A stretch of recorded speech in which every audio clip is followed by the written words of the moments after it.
Hello and welcome to Makeshift Minis. Today I'm going to be making a mind flayer. A mind flayer is a memorable aberration known for its insidious tactics and appetite for brains.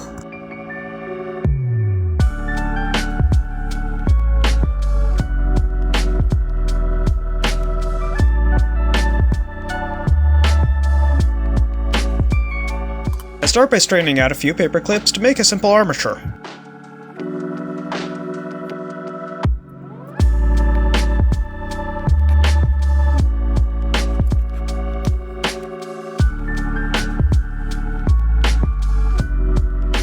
Using my pliers, I twist the wires together to make the torso and legs. The body shape of a mind flayer is relatively human. I've made enough minis that this is pretty easy.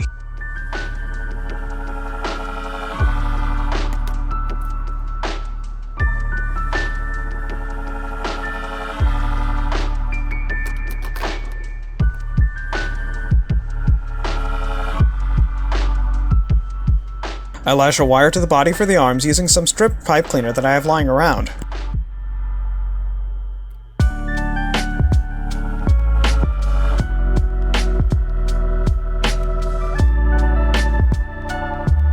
I use hot glue to fill out the body and strengthen the connection between the arms and the torso. Doing so would have been easier had I waited a bit longer for the hot glue to melt, but I am not a patient man.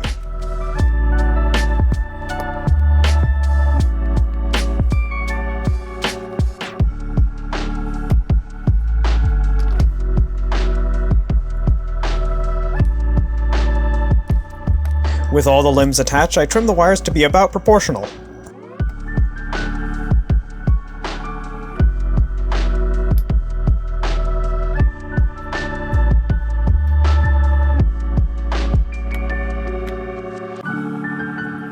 Using one of the cutoff wires, I make the mind flayer's neck.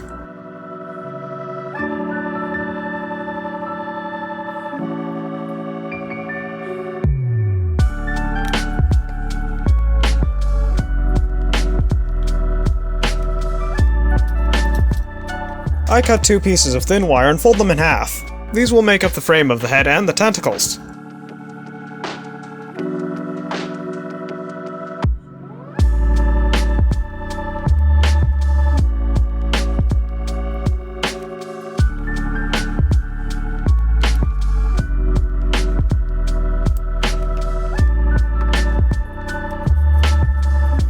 I glue the wires together to make the bulk of the head.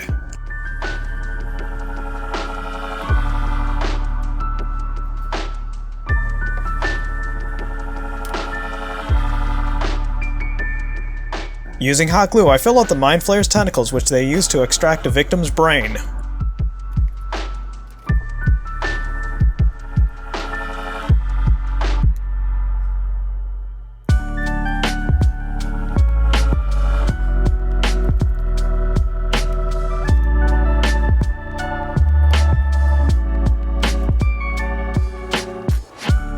Once I'm done shaping the head, I attach it to the wire before using glue to anchor it in place.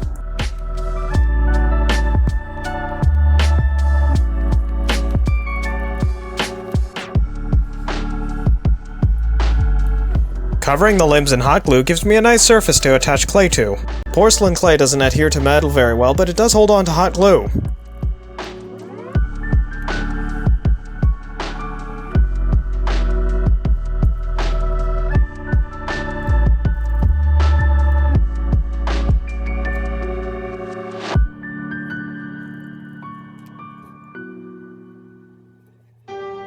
With the frame done, I cover the mind flayer in clay. I don't need to make anything too detailed since I'm going to cover up most of the body later anyways.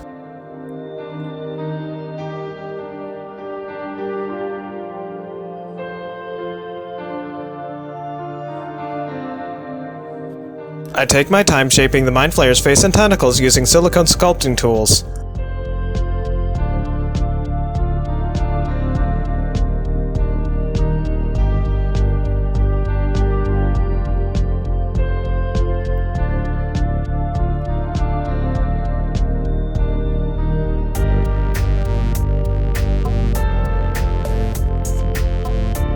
Covering the body in clay is simple enough, but it probably would have been easier had I used my tools.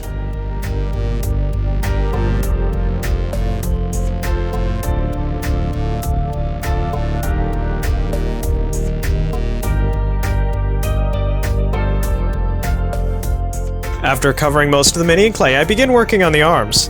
The arms themselves were easy enough, but making the hands proved to be rather tricky.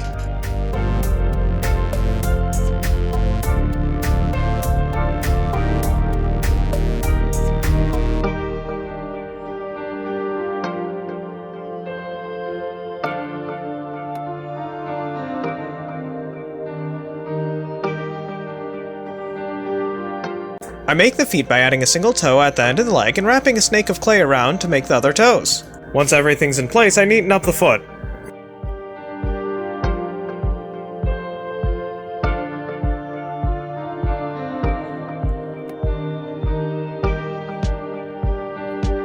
While I wait for the mind flare to cure, I work on the base. After spreading superglue over a bottle cap, I put down small pieces of craft foam to make a brick floor. Once the glue dries, I neaten the edges of the base by trimming the foam with my knife.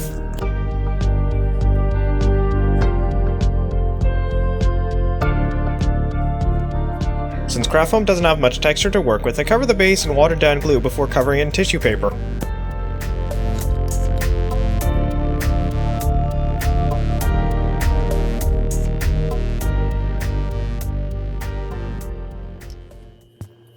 After priming the Mini, I paint the Mind Flayer's eyes black using my new brushes. It's amazing how much easier having the right tool for the job makes things.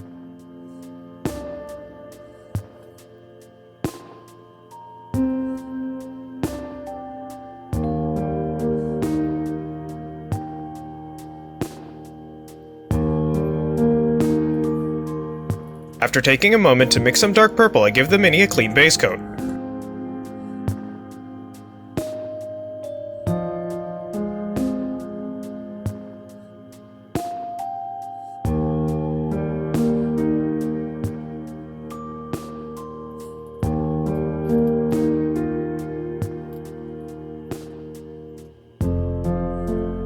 After the base coat dries, I dry brush on a lighter shade of purple.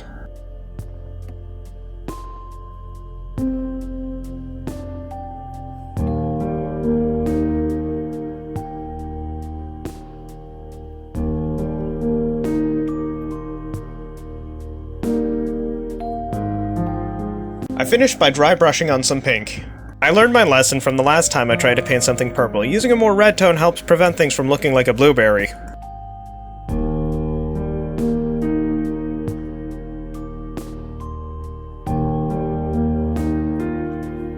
Putting the Mini off to the side, I paint the base in a dark gray.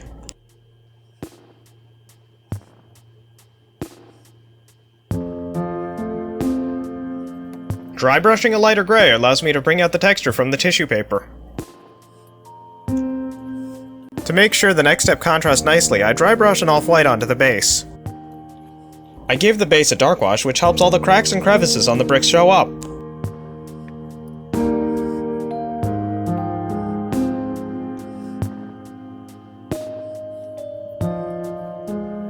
Once the dark wash dries, I dry brush on some tan.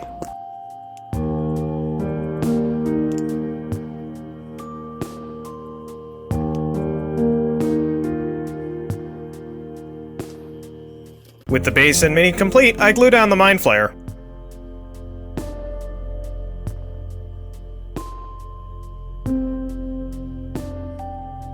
Using tissue paper and watered down PVA glue, I start making clothes for the Mini. The clothes are why I didn't really bother adding detail to the body. They would have been covered up anyways. While the end result can look great, sometimes maneuvering fragile tissue paper can be difficult.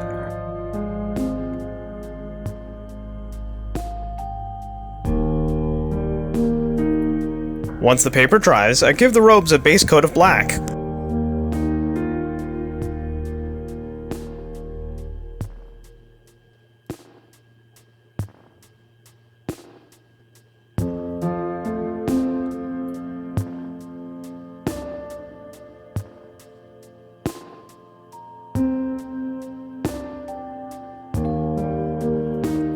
I dry brush on purple to bring out the wrinkles and creases on the cloth.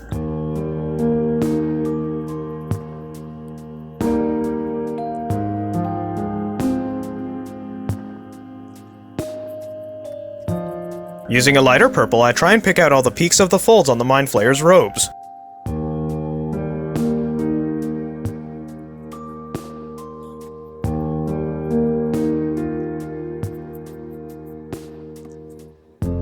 With the mini done, I take my time painting the rim black.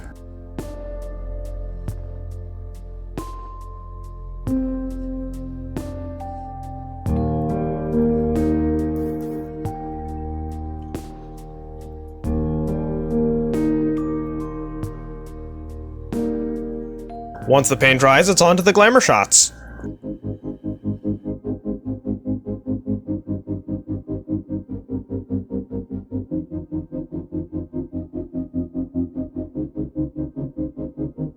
The Mind Flayer is one of my favorite D&D monsters. They're sinister creatures with interesting and bizarre lore.